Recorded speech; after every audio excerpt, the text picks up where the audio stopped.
Biệt số con cả thì cha cả bị việc muốn cho bạn sắc xanh ông pi ạ số F đang ạ số F thống nắng ạ số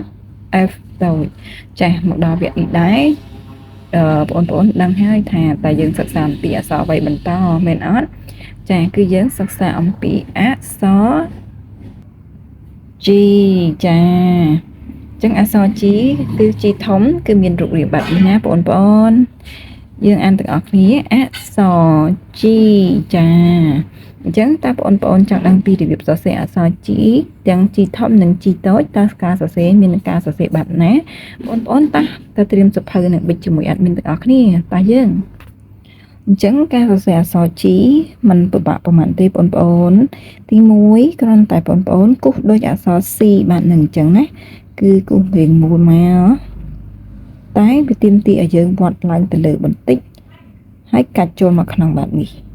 ចាបន្តមកទៀតយើងត្រូវទម្លាក់ជើងចេញមកខាងក្រៅបន្តិចណាបាតនេះណាអញ្ចឹងមើលម្ដងទៀតណាគឺយើងទៅគូសរៀងរង្វង់បាតនេះគូសឡើងទៅលើចូលមកក្នុងបន្តិចហើយចេញមកខាងក្រៅបាតនេះណាអញ្ចឹងបងប្អូនមើលអាដមីនម្ដងទៀតបែបនេះឡើងទៅលើចូលមកក្នុងហើយចេញមកខាងក្រៅតន់អត់ចាអញ្ចឹងម្ដងទៀតចូលមកក្នុងហើយចេញមកក្រៅបែបនេះអញ្ចឹងអាដមីនសង្ឃឹមថាបងប្អូនតន់ណាចាំអាដមីននឹងបង្រៀនពីការសរសេរម្ដងទៀតដល់បងប្អូនតាមមកពីនេះ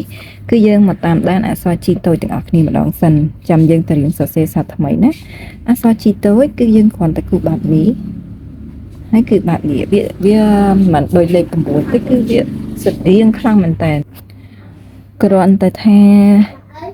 លេខ9យើងអត់មានជើងវិញឆ្ងាយទេប៉ុន្តែស្វាជីយើងគឺអាចមានជើងបន្តិចបន្តួចអញ្ចឹងណាយើងសរសេរបែបនេះមកចាបើកាលណាយើងបញ្ញាប់វាអាចមានកតុយវត្តចឹងណាតែវាអត់មានជាបញ្ហាទេសម្រាប់ការសរសេរហ្នឹងអញ្ចឹងបងប្អូនត្រូវរៀនសរសេរឲ្យស្អាតណាគឺបែបនេះឯងចាចំណុចការសរសេរអានមាននឹងបញ្យល់សារថ្មីម្ដងទៀតណាគឺអក្សរជីធំគឺយើងគូសវារាដូចជារង្វង់បែបនេះហើយបងប្អូនទាញអក្សរនេះឡើងទៅលើចូលមកក្នុងបន្តិចហើយក៏ចេញមកខាងក្រៅបន្តិចដូចគ្នាមិនបាច់ចេញវែងពេកទេណាតែកាលណាចេញវែងពេកវាអាចនឹងពិបាកមើលបន្តិចហើយអក្សរវាអត់ស្អាតអញ្ចឹងអាចមាននឹងបញ្ជាក់ជូនបន្តិចត្រង់អក្សរជីនេះណា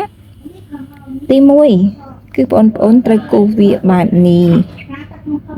ណាមកដល់ធំកាឡានេះគឺលេខ1បានហើយ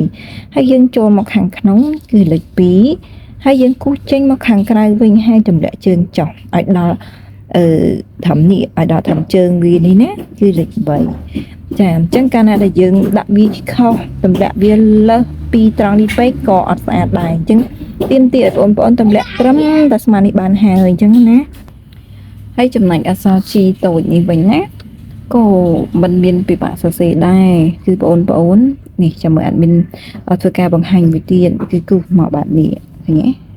រៀងអត់ដូចពងកពើទេតែវាក៏មិនខុសប្រមាណដែរហើយកតុយវាអាចវត្តអញ្ចេះឬក៏អាចវិញជាងនេះក៏បានដែរអត់បញ្ហាទេហើយចំណែកឯការសរសេរគ្នាដោយក្បួនមួយទៀតហ្នឹងគឺនេះលេខ1គឺបងប្អូនចាប់សរសេរគឺបែបនេះគឺគូសមកឡើងទៅលើនេះឲ្យចុំមកដល់ត្រង់នេះហើយចាំបងប្អូនទាញចុះមកក្រោមវិញហើយគឺកលះបែបនេះចឹងលេខ2ហើយមកដល់ថានេះកលះមិនចេះគឺលេខ3ចាអត់អាចត្រង់ទេណាបងប្អូននិយាយរួមទៅគឺมันអាចថាទាញបែបនេះហើយបងប្អូនទាញចុះមកក្រោមទេគឺត្រូវតែកាច់មកចេះតែបើសិនជាបងប្អូនត្រឹមតែទាញចុះមកក្រោមគឺអត់ត្រឹមត្រូវទេវាคล้ายទៅជាអក្សរផ្សេងអញ្ចឹងណាបង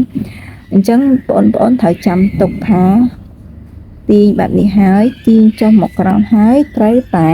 កាច់ទើបបានคล้ายទៅជាអក្សរ G អញ្ចឹងបងប្អូនអានជាមួយនឹងអាដមីនទាំងអស់គ្នាណា G ធំចានេះគឺ G តូចអញ្ចឹងបងប្អូនកុំភ្លេចណាសរសេរ G ធំមួយសន្លឹក ក៏ដូចជាជីតូចមួយសន្លឹកដូចគ្នាព្រោះកាលណាដែលបងប្អូនសរសេរច្រើនដោយ admin តែងតែបញ្ជាក់រាល់គ្រប់ detail របស់ admin ដែលបានចេញ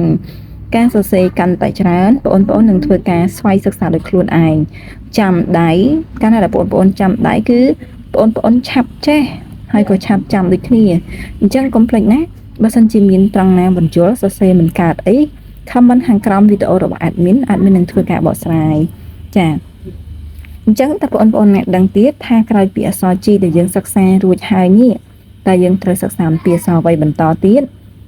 ចាមានដឹងអត់ក្រោយពីយើងសិក្សាអក្សរ G ហើយគឺយើងត្រូវសិក្សាអំពីអក្សរ A ចាអញ្ចឹងបន្ទាប់ពី G ហើយយើងត្រូវ A ណាអញ្ចឹងបងប្អូនចង់សិក្សាអក្សរ A វគ្គក្រោយយើងនឹងជួបគ្នាអរគុណ